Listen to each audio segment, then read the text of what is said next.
आप सभी का इस सेमिनार में स्वागत है। मेरा परिचय भी आपके साथ शायद पहली बार हो रहा है, क्योंकि जो नए विद्यार्थी हैं उनसे मेरा मिलना अंत में होता है। शुरुआत सबसे सॉफ्ट टीचर जो हमारे हैं, सबसे प्यारे टीचर वो करते हैं।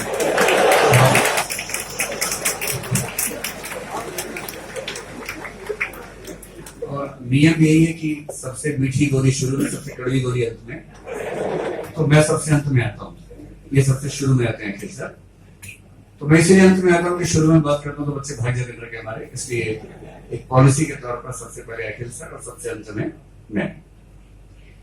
तो आप सबसे मिलकर मुझे बड़ा अच्छा लगा। और जब निशांत से बात हुई, इन्होंने कहा कि मैं एक दिन फ्री हूं आने के लिए, तो मुझे चिंता ये थी कि अगर मैं मंच पे रहूंगा तो मुझे भी कोई नहीं पहचानेगा। तो फिर मैंने अखिल सर से निवेदन किया कि आप भी इस सेमिनार को हैंडल करें, क्योंकि आप अकेले टीचर हैं जिनमें सारे बच्चे जानते हैं।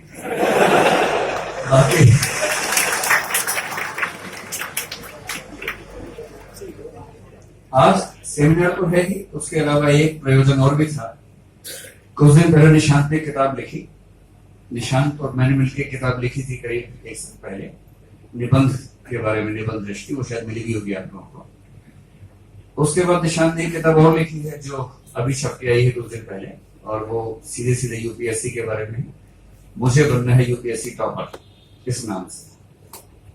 तो निशांत ने मुझे भेजी थी किताब पढ़ने के लिए, मैंने उसको अपने समय के हिसाब से थोड़ा थोड़ा पढ़ा। और पढ़ने के बाद मुझे लगा कि विद्यार्थियों के लिए एक जरूरी किताब जैसी वो चीज है। तो मैंने कहा कि आपने पुस्तक का विमोचन तो करवा लिया, एक बार दृष्टि में भी विमोचन कीजिए उसका, दृष्टि के बच्चे भी उसको छाने तो पढ़ें। तो क्योंकि दृष्टि ने नहीं पब्लिश की है, इसलिए हम उस किताब के बीच में नहीं आ सकते, लेकिन जिन्होंने पब्लिश की है उनसे हमने निवेदन किया है। आज वो नीचे हैं वो लोग, अगर आप चाहेंगे तो किताब ले भी सकते हैं उनसे, लेकिन अभी कम से कम एक विमोचन दृष्टि के प्लेटफॉर्म पे उनकी पुस्तक का हो, ये हमारी इच्छा थी। तो मैं चाहूंगा कि रितेश जी और अखिल जी यहाँ पर हैं, वो विमोचन करें पुस्तक का। और प्लीज आइए, आप कीजिए। एक आप करें।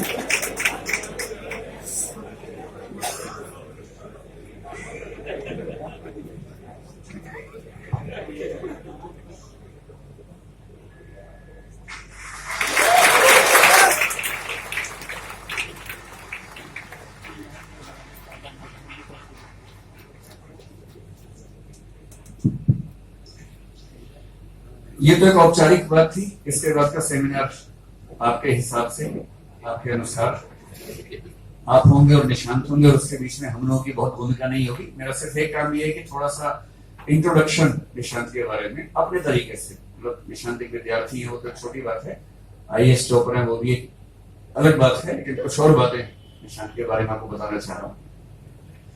मेरा निशांत से परिचय करीब 5-6 साल पहले का है, जब ये पहली बार यहाँ विद्यार्थी बनकर आए।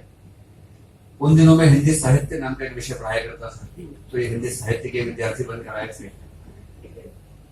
तो वो 3-3.5 महीने का जो बैच था, या 4 महीने का लगभग, उसमें रोज की बातें, मुलाकातें, और एक क्लास के सबसे जिंदा दिल, मेधावी और जो अच्छे टाइप के बच्चे होते हैं उस तरह के बच्चे थे कि क्लास में सवाल पूछना, सवालों का जवाब देना, हर बात पे शेर सुना देना, कोई मुद्दा हो तो कविता सुनाने के लिए हमेशा तैयार रहना, मंच पे आने का मौका मिले तो माइक ऐसा पकड़ना कि माइक ना छोड़ना।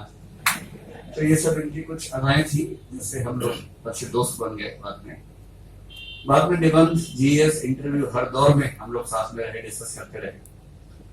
पहले अटेम्प्ट में तो प्रीलिम्स का मामला अटका।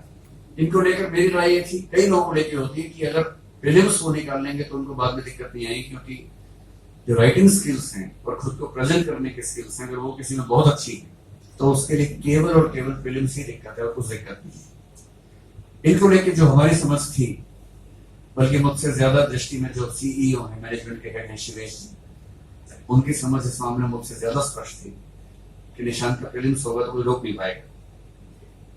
और वही हुआ, दूसरे प्रयास में प्रीलिम्स हुआ और उसके बाद 13वां रैंक, जो हिंदी माध्यम का नए ट्रेंड में 2013 के बाद अब तक का सबसे ऊंचा रैंक है। और हिंदी माध्यम में बहुत रेयर है आजकल के नए ट्रेंड में इतना अच्छा रैंक लेना। और एक छोटा सा दुर्भाग्य हुआ इंटरव्यू में, जिस तरह इनका सिलेक्शन हुआ, हिंदी साहित्य में तो इनका जो लिखने का तरीका था वो एक्स्ट्राऑर्डिनरी था ही, भाषा शब्दावली बहुत कसी हुई जैसा होना चाहिए। तो हिंदी में इन्होंने करीब 313 अंक हासिल किए, जो आजकल आप जानते हैं 500 में से 250 अंक भी किसी विषय में हासिल करना बहुत बड़ी बात है। ये 313 अंक लेके आ गए। निबंध में 160 अंक लेके आ गए, जबकि निबंध में 120-30 के बाद लोग खुश हो जाते हैं कि हमने काफी अच्छा कर लिया। एथिक्स में, जीएस में इन्होंने कमाल किया, 123 शायद मेरे ख्याल अंक से 124 अंक से एथिक्स में, जो कि हिंदी माध्यम में तो रेयर मार्क्स है। उस जब इन्होंने इंटरव्यू दिया तो इंटरव्यू से पहले मिलना हुआ था हमारा, बाद में एक बार ये आया कि सर मैं अपना इंटरव्यू सुनाना चाहता हूँ आपको। मैं उस दिन थोड़ा सा व्यस्त था, कहीं जा रहा था, तो मैंने कहा ठीक है एक काम करो, कार में बैठो, मैं कहीं जा रहा हूँ, तुम्हारे घर के पास से निकलूंगा, तुम्हें वहां छोड़ते हुए रास्ते में अपना इंटरव्यू सुनाऊंगा। तो उन्होंने करीब आधा पौना घंटा पूरा इंटरव्यू सुनाया।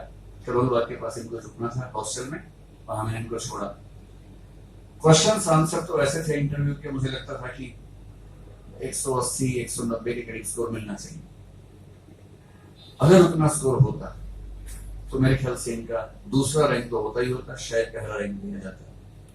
मतलब हिंदी माध्यम के अब तक के 2 बड़े दुर्भाग्य ये हुए कि 2 बार या 3 बार पहला रैंक आते आते मिस हुआ। एक इन्हीं के कारण में कृष्णकांत पाठक नाम के व्यक्ति हैं, इनसे करीब 15 साल सीनियर होंगे लगभग। वो जब दृष्टि की स्थापना हुई तो दूसरे-तीसरे साल के विद्यार्थी थे। उनको 15वां रैंक मिला आईएएस में, और जिस साल 15वां रैंक मिला उस साल उनके निबंध में 200 में से 65 नंबर है, जबकि उससे पिछले साल निबंध में 200 में से 165 नंबर थे। तो मैं उनसे कई बार कहता हूं कि अगर वो वाले नंबर इस साल आ गए होते तो पहला रैंक हिंदी माध्यम को मिल जाता। ऐसे 2008 में किरण कौशल तीसरे रैंक पे थी, और उनकी जो पर्सनैलिटी थी, मेरा ख्याल है कि अगर इंटरव्यू में जैसे 240 से कम नंबर 300 में से उनको नहीं मिलने चाहिए थे, 215 ही मिल पाए। अगर वो 25 नंबर और मिल जाते तो शायद पहला रैंक आ गया होता। निशांत के मामले में अगर इंटरव्यू में जितना ये डिजर्व करते थे और उतना ही मिल जाता तो पहला या दूसरा रैंक हिंदी माध्यम को मिल गया होता। बहरहाल सफलता है, वो आईएएस बने। राजस्थान एक बहुत शानदार कैडर है, वो उनको मिला है। इनकी सबसे मजेदार बातों में ये है कि जिंदा दिल व्यक्ति है। इन बातों से बहुत दिल पे नहीं लगाते कि क्या नहीं हुआ जीवन में, जो हुआ उसे एंजॉय करना, उसमें डूबना और उसे निभाना ठीक तरीके से। मुझे पूरा विश्वास है कि आईएएस बने तो आईएएस को भी ठीक से निभाएंगे, और केवल इस रूप में जाने जाना कि हिंदी माध्यम के टॉपर हैं, एक समय तक संतोष देगा। एक समय के बाद तो ये संतोष देगा कि दुनिया ये कहेगी भारत के सबसे शानदार आईएएस लोगों में से एक है, सबसे शानदार आईएएस है। और मुझे लगता है कि जो कुछ आईएएस अधिकारी दृष्टि से निकले, दृष्टि से बहुत लोग आईएएस आईपीएस बने, लेकिन उनमें से कुछ लोग जिनको लेकर मुझे लगता है कि ये अपने काम में कुछ कमाल करने वाले हैं, उनमें से एक निशांत भी है। लिखते अच्छा है, इस किताब में भी अच्छा लिखा है। और मैं कुल मिलाकर एक विद्यार्थी से शुरू करके यात्रा एक दोस्त पर आज मैं इनके साथ हूँ। बल्कि रोचक बात यह है कि बीच में दृष्टि की मैगजीन जो आप पढ़ते हैं, उस मैगजीन के लिए इन्होंने काम भी किया है हमारे साथ। जब इनका सिलेक्शन हुआ उससे कुछ महीने पहले से ये हमारे साथ जुड़े हुए थे और मैगजीन के लिए, दृष्टि नोट्स के लिए अपने इनपुट्स दे रहे थे। तो तरह तरह के संबंध हैं, और इनसे आप जब बातचीत करेंगे तो बहुत फॉर्मल होकर बातचीत नहीं करनी है, इस भाव से बात करनी है कि आपका बड़ा भाई आपसे मिलने आया है और आपको पूरा हक है। और पूरा हक ये है कि जिद करके जो भी आप पूछना चाहें इनसे पूछें, और 1.5-2-2.5 घंटे आपके साथ हैं। जब तक आप छोड़ेंगे नहीं, जब तक आपके साथ हैं, आप आराम से इनसे बातचीत करेंगे।